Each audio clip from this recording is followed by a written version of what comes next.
गांव में एक गरीब किसान रामू अपनी पत्नी और बेटे के साथ रहता था।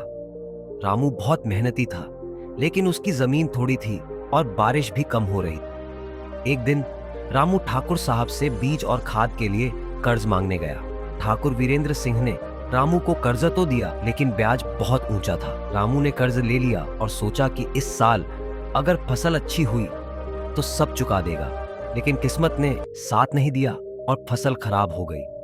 ठाकुर साहब ने रामू से कर्ज की वसूली शुरू कर दी। ठाकुर साहब की ज्यादतियों से तंग आकर रामू और गांव के कुछ लोगों ने एक योजना बनाई। उन्होंने एक दिन गांव की सभा बुलाई और तय किया कि वे सब मिलकर ठाकुर के अत्याचारों के खिलाफ आवाज उठाएंगे। उधर ठाकुर साहब को यह भनक लग गई कि गांव वाले उनके खिलाफ कुछ कर रहे हैं।